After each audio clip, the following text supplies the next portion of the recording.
Nos metemos con otro tema que seguramente sea de gran relevancia, que es de lo que se va a estar hablando toda esta semana que viene. Mira, estamos ya con Sergio Chousa, que es economista y nos va a ayudar a entender el valor que tiene esta modificación que se pretende dar en el impuesto a las ganancias. Hola, ¿cómo te va, Sergio? ¿Todo bien? Hola, Melina, buenas tardes, gracias. Bien, gracias por atendernos. Bueno, este es un proyecto que envió el presidente de la Cámara, Sergio Massa, con el aval de casi todo el arco político, a pesar de que algunos de la oposición se quejaron de que los autónomos quedaban exceptuados de esta modificación en el impuesto a las ganancias, pero vamos a empezar a poner números y sobre todo el lenguaje llano, porque es un tema que le importa muchísimo a la clase trabajadora, que cada vez siente que su salario ha perdido muchos puntos de poder adquisitivo, y esto es algo que vienen prometiendo muchos gobiernos, pero nunca se logró dar este salto cualitativo, ¿no?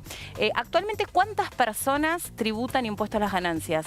Bueno, actualmente estás en el orden de arriba de los 2 millones de personas, 2.100.000. Esto representa más del 25% del universo de las y los trabajadores registrados que tienen algún tipo de retención de ganancias. Es mucho, ¿no? Históricamente, este impuesto se retenía a un promedio un poco menor al 10%. Ahora estás arriba del 25%, con lo cual, en los últimos años, la naturaleza del impuesto, que es importante, ¿eh? Todos los países del mundo tienen impuestos a las rentas del trabajo, pero tal vez no sobre una proporción tan alta de trabajadoras, trabajadores y jubilados. Entonces, lo que se busca hacer es moderar eso un poco y que vuelva a niveles un poco más normales, ¿no? Que vuelva a niveles por debajo del 10%. Claro, o sea que de ese universo de 2 millones de trabajadores aproximadamente se reduciría, de modo que volverían a tributar un 10% de los trabajadores registrados, que es 1.400.000, ¿no? Un poquito menos. Ahora, en función de las proyecciones, obviamente esto depende de las proyecciones de empleo para este año, pero nosotros hicimos un informe desde la Universidad de Avellaneda con las proyecciones que nos dan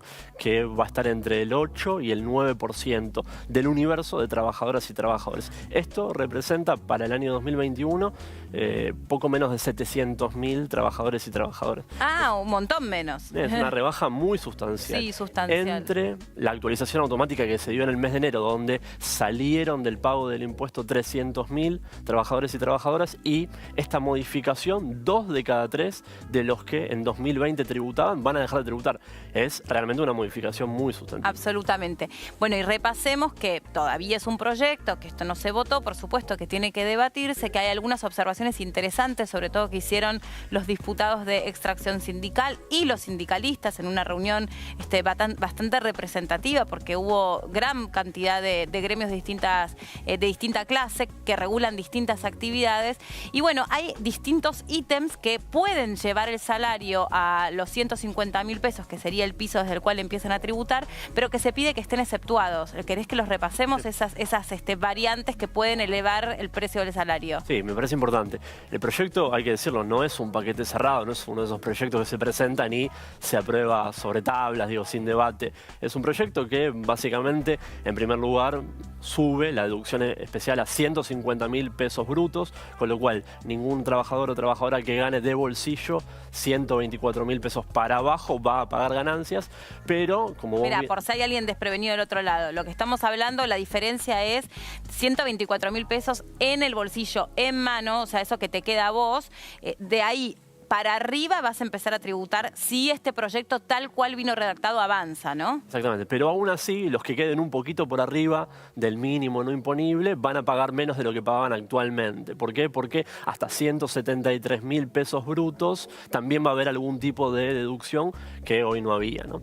Y no es como vos decías recién, no es un paquete cerrado. Seguramente como producto del debate parlamentario que empieza esta semana se va a agregar algún ítem más. Se está debatiendo mucho todo lo que tiene que ver con viáticos, lo que tiene que ver con horas extras. Las horas extras, eso decían los sindicalistas que se reunieron con Sergio Massa. Si hay algo que atraviesa a casi todas las actividades es la producción de horas extras. Y sobre todo durante la pandemia, porque muchos trabajadores se vieron forzados a hacer horas extras porque muchos compañeros estuvieron en cuarentenados, invento yo esa palabra, y entonces trabajaron mucho y al final de cuentas dicen la verdad que no me convenía trabajar tanto, porque cuando voy a cobrar estoy cobrando menos de lo que cobraba antes por el impuesto a las ganancias. Sí, eso hay que matizarlo un poco porque no pasa que directamente cobres menos. Lo que sí pasa es que habían saltos de escala a partir de los cuales la retención producto de ganancias pasaba a ser mucho más sustantiva, pero de ahí a cobrar menos, no. Pero sí, es algo que está en discusión y seguramente se va a incorporar, ¿no? Porque forma parte de, como vos bien decías, una de las principales inquietudes de un montón de trabajadoras y trabajadores que al tener ese salto, en muchos casos por horas extras, pero en otros casos por viáticos, por bonos de productividad, que últimamente se está utilizando mucho también. Viáticos, horas extras, bonos de productividad, que serían como premios, los claro, premios que te dan a fin de mes según los objetivos que te pautan. Serían todos adicionales al salario básico, y otra de las demandas viene siendo el tema del aguinaldo, ¿no? Que también, bueno, está en discusión, siempre hay una manta corta porque atrás de esto también hay un esfuerzo fiscal, ¿no? De lo que deja de percibir el Estado por el no cobro o las deducciones que se hacen sobre el impuesto. Pero yo creo que es como parte del debate parlamentario se va a encontrar un punto medio. Los gastos de guardería también eran otro de las modificaciones que querían, porque, bueno, algunos trabajos tienen la guardería disponible y otros trabajadores dicen, bueno, lo que gastes en guardería lo podés descontar del impuesto a las ganancias. Dicho todo esto, hablaste del gasto fiscal, del esfuerzo que significa, que esté estimado en cuánto, es decir, si ahora tributa 25% de los trabajadores registrados y pasarían a tributar un poquito menos del 10 o alrededor del 10 para simplificarlo, bueno, hay una diferencia que deja de ingresar. ¿Y eso de cuánto es? ¿De cuántos millones estamos hablando? Es un esfuerzo fiscal importante porque el impuesto en sí es uno de los que más recauda el Estado, ¿no? Hoy en día es el tercero en términos de recaudación. El esfuerzo fiscal está proyectado, todo muy a trazo grueso, ¿no? Esta semana va a exponer la recaudadora Mercedes Marcó del Pont en el Congreso, va a dar el número finito, pero a trazo grueso serían 40.000 millones de pesos, que representa algo así como un poquito más de 0,1% del PBI argentino. No obstante, hay que tener cuidado con eso, ¿no? Porque parte de ese esfuerzo que deja de recaudar el Estado lo va a pasar a recaudar producto de mayor consumo, ¿no? Porque buena parte de esos pesos que hoy en día se le retienen al trabajador o la trabajadora, pero a futuro no se le van a retener, ese trabajador, esa trabajadora lo consume, lo gasta en bienes, en ropa, en más alimentos, por lo cual vuelve en términos de IVA. Bueno, que ese es el objetivo, en definitiva. O sea, este proyecto está pensado para reactivar el consumo. Sí, tiene dos objetivos primordiales. Uno, favorecer la recuperación económica, porque obviamente más consumo es más actividad, más empleo, y por otro lado también que esto sea un componente más de la recuperación del salario en un sector que tal vez no había sido tan primordiado en el peor momento de la pandemia, ¿no? Claro, obvio. Claro, donde se orientaron más las políticas para el sector de menores recursos, el sector no asalariado, y a la clase media que tal vez tenía un salario registrado, un salario promedio, un salario relativamente pasable, no se le orientó ninguna política. Bueno, esto va a contribuir a que sea un primer mojón en la recuperación del salario de este año. Que al mismo tiempo hay un montón de trabajadores que están en blanco, o sea, que no son trabajadores, que son informales, pero que son autónomos, o sea, que están excedidos en lo que facturan y pasan a la categoría de ser autónomos. Y eso también es quería preguntarte de qué población estamos hablando, porque estos quedarían exceptuados de este proyecto. Sí. Es algo que también, ojo, que puede formar parte del debate y puede haber alguna modificación ahí. Es la menor porción de la torta dentro de ese conjunto, dentro del 100% de retenidos actuales. Estamos hablando de un 10% entre monotributistas y autónomos, pero yo creo que producto del debate parlamentario y mismo las fuerzas políticas de la oposición están pidiendo esto, yo creo que se puede llegar a algún punto de acuerdo a partir del cual, bueno, con algún mínimo los autónomos dejen de tributar o tributen una menor proporción. Bueno, eso que decís vos en realidad está más atado a la idea de modificar a su vez las categorías del monotributo, ¿no? O sea, de que la categoría más alta del monotributo no salte a ser autónomo y entonces de alguna manera compensás parte de esa población que quedaría exceptuada con este proyecto del impuesto a las ganancias. Sí, que es algo que se postergó, justamente uno tiende a pensar a la espera de que se termine de cerrar lo que pase con esta modificación de ganancias, porque el último año no se modificaron las escalas del monotributo, con lo cual uno tiende a pensar que una vez que se desate ese debate, bueno, automáticamente se va a habilitar el otro. Ahora, Sergio, hay un problema que es muy latinoamericano, pero está muy encarnado en la Argentina, que es la inflación.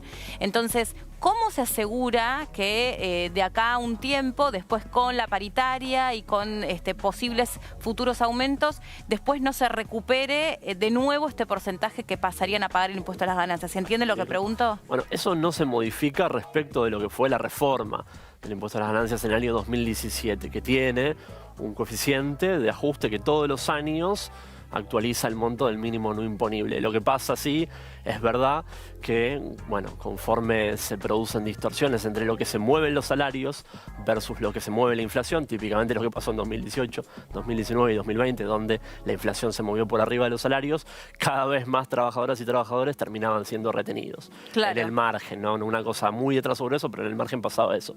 Bueno, también es una de las propuestas, en particular de la rama sindical, sí, de legisladores, que, bueno, se posibilite alguna modificación en el coeficiente de ajuste del mínimo no imponible, de forma tal de que no solamente se modifique en función a cómo evolucionan los salarios, el RIPTE actualmente, el promedio de salarios del sector registrado, sino también eso junto con la inflación, para que si se produce un desequilibrio, bueno, termine compensando con las dos medidas y no solamente una.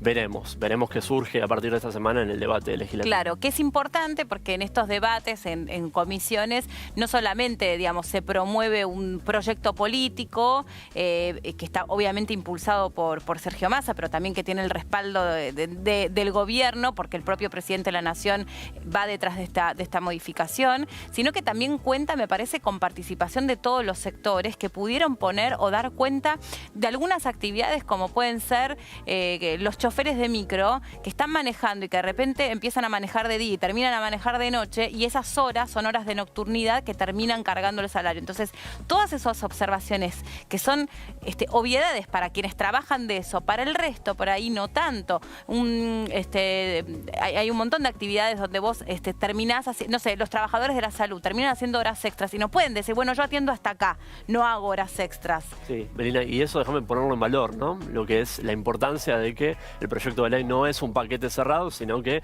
va a pasar realmente por un debate que lo enriquezca, sí, incorporando también visiones de la oposición o de otros sectores.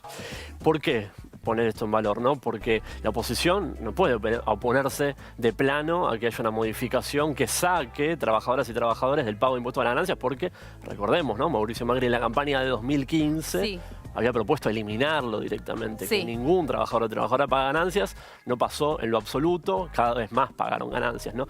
Todo lo contrario. Sí se empiezan a escuchar algunas voces, tal vez de algunos electrones libres, ¿no? Que siendo opositores salen a criticar el impuesto porque ahora dicen todo lo contrario. Dicen, no, es un impuesto progresivo, es un impuesto deseable.